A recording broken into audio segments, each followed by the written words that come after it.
Hi friends, இன்றைக்கி paleo டயட்டோட டே 26ங்க. இன்றைக்கி காலையில் எழுந்திரிச்ச உடனே கொஞ்சம் கார் சர்வீஸ் சென்டருக்கு போக வேண்டிய வேலை இருக்குது அப்படின்னாங்க.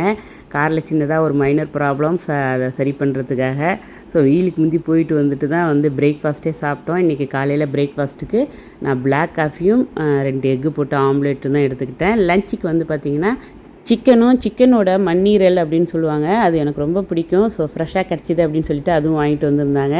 சிக்கன் அப்படியே மசாலா போட்டு ஊற வச்சாச்சுங்க. எப்போ வேணுமோ நம்ம ஃப்ரை பண்ணிக்கலாம். சிக்கனோட ஈரல் அப்படியே கிரேவி பண்ணிவிட்டேன் மதியம் சப்பாத்திக்கு. இதெல்லாம் ரெடி பண்ணி முடித்தோடனே பார்த்திங்கன்னா உங்களுக்கு ஃபோன் வந்துடுச்சு, வண்டி ரெடி ஆகிடுச்சு அப்படின்னு சொல்லிட்டு.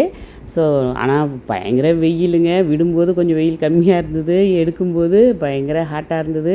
இருந்தாலும் போய் எடுத்துகிட்டு வந்தாச்சு. தென் ஜில்லுன்னு ஒரு நெல்லிக்காய் மோர் குடித்தோடனே கொஞ்சம் ஓரளவுக்கு வயிறு ஃபில்லிங்காக இருந்தது. அவங்களுக்கு மட்டும் லஞ்சு ரெடி பண்ணி கொடுத்தேன். சிக்கன் ஃப்ரை பண்ணிவிட்டு சப்பாத்தி போட்டு கொடுத்தாச்சு. சலாடு எனக்கும் சேர்த்து தான் ரெடி பண்ணி வச்சுருந்தேன்.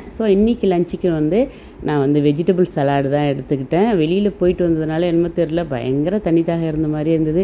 லிக்யூடாக குடிக்கணும் போலேயே இருந்தது. அப்படியே கொஞ்சம் ரெஸ்ட் எடுத்துகிட்டு ஈவினிங் ஒர்க் அவுட் பண்ணுறதுக்கு முந்தி சூடாக ஒரு கப்பு க்ரீன் டீ எடுத்துக்கிட்டேங்க. இன்றைக்கி கார்டியோ ஒர்க் அவுட் தான் பண்ணேன். நைட் டின்னருக்கு கொஞ்சம் அதிகமாக பசித்த மாதிரி இருந்தது. கொஞ்சமாக ஈரலும் தென் ஒரே ஒரு எக் ஆம்லேட்டும் எடுத்துக்கிட்டேன். ஓகே ஃப்ரெண்ட்ஸ், இன்றைக்கி நான் எடுத்துக்கிட்ட டயட் ஃபுட்டு இவ்வளோ தான். நெக்ஸ்ட் வீடியோவில் மீட் பண்ணுவோம். பாய், தேங்க்ஸ் ஃபார் வாட்சிங்.